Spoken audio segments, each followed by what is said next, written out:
Je nitwa Bacumi Jackson canke DJ Jackson nk'itazirano ryo muri entertainment. Ivyo biteramo ni bike abaririmbyi bakaba benshi, bigaca bituma abapromota bo ngahaye barisanzuye. Ikindi kintu gikomeye nshobora kuvuga, burya igiciro ikidandazo cyaco cyose nyene kukidandaza ni wavuga prix igiciro cacu, ariko hariho n'ikindi giciro kiva kuri marché ahantu uri kuradandariza, bavyita conjoncture menga muri economy. Hariho ibintu biva ku isoko rimeze, kuvuga hariho relation iri hagati, donc ifatangana riva ku giciro c'itike y'ibiteramo bikaduga bikaca muri za sponsor, bikaduga bikaza gushikira n'igiciro c'umuririmbyi. No kuvuga iyo umuntu ategura ibiteramo amahera akaba atayinjiza ntawe yotanga, cyo gituma kenshi ibiciro bija hasi parce que bikurana vyihweza n'itike y'ibiteramo ni nto cyane, bigaca bisigura igituma ibiciro byo donc ibihembo by'abaririmbyi usanga ari bitoyi cyane. Ikintu rero gica kicrea noze ya déséquilibre ni kubera le coût de production yo iri hejuru, kuko umuziki burya ni bien global, ni kidandazo international. Clip video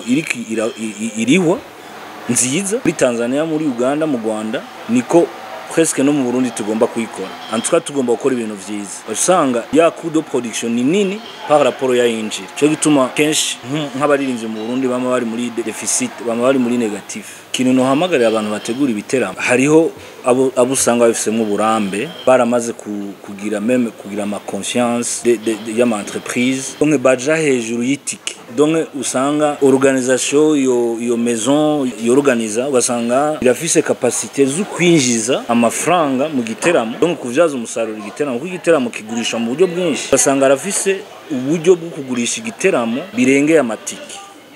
No kuvugana aba professionnels, vraiment des promoteurs professionnels, nibo bategerezwa cyane kwiyumvira ukuntu boduza ibiciro, ukuntu bahemba aba artistes. Kuko c'est vrai abartiste bo barashobora kubikora. Mu artiste ashaka kuvuga ati jewe vraiment nshakaye mugabo ufatiye kuri bwa buke bw'ibiteramo, bashota ku bwinshi bw'abaririmbyi biza kumumaririka, barashobora kumureka bagaca barondera ubundi. No kuvuga harajamo ikintu ca volonté. Burya bintu vya business uretse ko umuntu rimwe musanga afise nk'impano yavyo, ariko harajamo na volonté. Hagiye ushaka kuvuga ati shira umutaye mu iki kintu, ugasanga nturi kurifasha wewe gusa wunguke, mugu ugasanga kirafise côté social uri kurafasha noze ya communauté yawe. Cyo gituma nko mu bihugu biteye imbere usanga ama société bayagwana ku bihugu bibiye gutera imbere, sinzi ibi bihugu bibiye twita ngo biri avance mu iterambere, usanga société bugira yugare, leta iragwana ikayigwana kuko irazi ijya partie ya responsabilité yayo, apart ko isanzwe yunguka quand même irahakaza abantu. Donc aba promoteurs bari professionnels bategerezo quand même kwiyumvira pana ku mahera gusa, bakiyumvira n'ijya côté yindi yo guteza imbere uruganda, bagafata ama decision. Nk'ubu jemeje kubona umupromoteur akomeye mu Rwanda yitwa Babu, mema mutazira Babu, yorganiza ibiteramo ngaruka mwaka bikomeye bita East African Party, aje gufata decision mw'ivyo biteramo atazosubira kuzana umunyamahanga. Ibisigura ko mu Rwanda atamunyamahanga azosubira kujaye? No. Edere bagenda ari benshi, Nigeria baraje ari benshi. Je ndabizi ko abanyamahanga bazoguma baje mu Rwanda. Mugo quand même kwico giteramo gifise teme iri no hejuru ya gihaye abanyarwanda. Donc aba promoteurs bo ngana surtout abo bafise ubushobozi bwo kuvyaza umusaruro, platform y'igiteramo ikinjiza même iruhande y'amatike, bakwiye gukora amateme nkayo. Twe twageze kubikora Bukivu Lab, twageze kubikora na The Fighter, turagira igiteramo twa tuyise birashoboka atamunyamahanga. Donc nakarore kabaho nka festival y'abarundi, mugabo igategurwa n'abantu bien sûr babishoboye, bashobora kubizaza umusaruro, bagaca bahimba neza. Kindi naco ni cyuko lo show iri Bujumbura, alors que Brarudi hori bitwereka ko ishaka gukora n'ibiteramo ruguru kandi bikagenda neza. Ni question y'ukuntu bidandaza, kubidandaza Bujumbura siko bidandaza Muramvya, siko bidandaza Muyinga, ainsi de suite. Il faut pas que show business y'u Burundi canke le circuit y'umuziki iguma ibujumbura gusa. Cha bituma ibiteramo biba bike, traffic kabantu, abaririmbyi bagaca babura akazi. Birafitanye isano na vya bici, kuko aujourd'hui mu Burundi kono bimeze, umuntu yateguye igiteramo niwe apanga amahera ahemba, niwe ya decide. Siko vyategezwa kugenda. Umuririmbyi gusanzwe niwe yategezwa kuvuga igiciro ciwe, muganga nta pouvoir bafise. Ibiteramo byo hanze navyo sinzi ko no bivugaho gatoyi, vyo birumvikana ko abaririmbyi bo nga bataja kugira ibiteramo hanze n'abafana bafise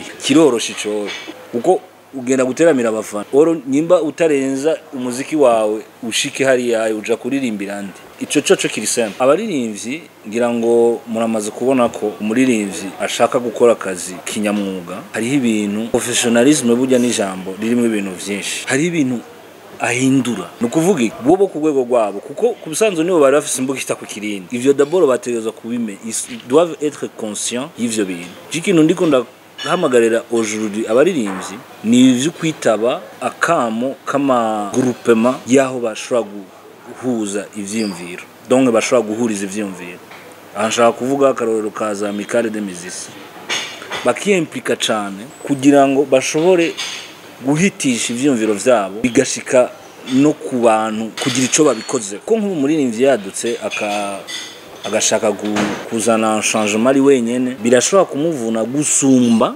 biciye muri organisation n'ubu Vitaro igomba kuzana ihinduka mu mupira w'amaguru ntivyo kuna nkuko FFB bavuga ati ngira nzana ihinduka muri mupira w'amaguru w'u Burundi sico kimwe Vitali shobora guhindura ivyo muri Vitali nane moi personnellement ndamaze kuyaga n'umuntu ayoboye Amicale des Musiciens ndamuyagisha nko kwico kintu cibiciro ndamubwira nti eske ntibishoboka ko Amicale yo pilota iyo projet hakabaho ukuntu abaririmbyi bahembwa bivanye n'ivyiciro na network zabo ukuntu bakora valeur yabo ibintu nk'ivyo Amicale yo bikora mugo muririmbyi umwe abikoze menga nta nico voilà quoi na ntibigira impact nk'iya groupe ico rero abaririmbyi boci en tout cas urashaka kuba peut-être udakunda umuntu atwara Amicale des Musiciens cyangwa mugabo kuja ensemble pour défendre les intérêts communs ikintu ciza